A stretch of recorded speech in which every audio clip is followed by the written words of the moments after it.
Hi అండి, అందరికీ ఉగాది శుభాకాంక్షలు. హాయ్ అందరికీ ఉగాది శుభాకాంక్షలు.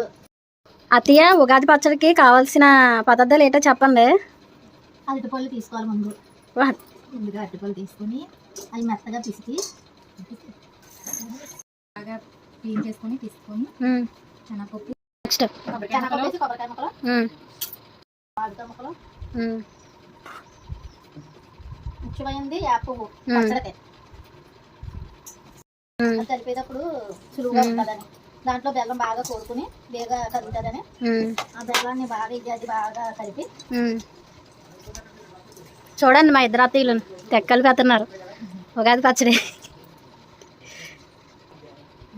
అసలు న్యూ ఇయర్ అంటారు కానీ అది కాదు, మన తెలుగు వాళ్ళకి అసలైన పండగ, ఫస్ట్ పండగ ఉగాది.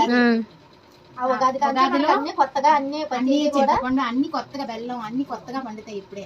అవన్నీ తీసుకొచ్చి 6 రుచులు 6 రుచులు బెల్లం తీపి, బెల్లం తీయదనానికి, చింతపండు పులుపుకి, మామిడికాయ పులుపు, వగరేమో చేదు, వేపు చేదు, మామిడికాయ పులుపుకి వేసి మొత్తం కలిసి మా ప్రాంతంలో వేసుకుంటారు కాబట్టి మేము ఇలా చేసుకుంటాం. అరటిపండు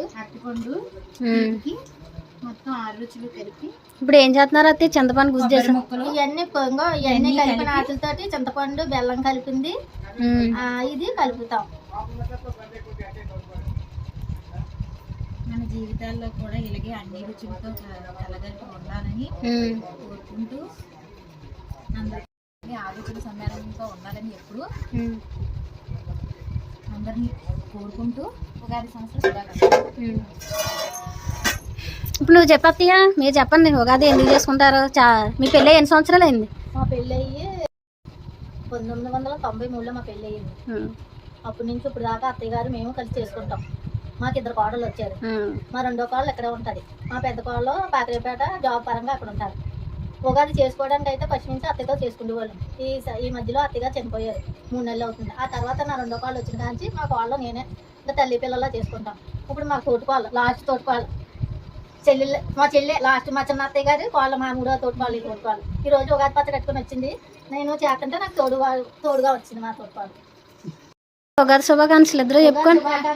ఉగాది శుభాకాంక్షలు అక్క. Thank you. మొత్తం అన్ని బాగా కలిసిలా చేసుకున్నాం. చక్కగా ఉంటే ఇంకో కొంచెం చింతపండు వేసుకుంటే కొంచెం బాగుంటది. లేదు సరే అలాగే తిందాం అనుకుంటే అలా చేసుకుంటే బాగుంటది. ఈ పచ్చడి కోసం సంవత్సరం అంతా వెయిట్ చేసి శుభ్రంగా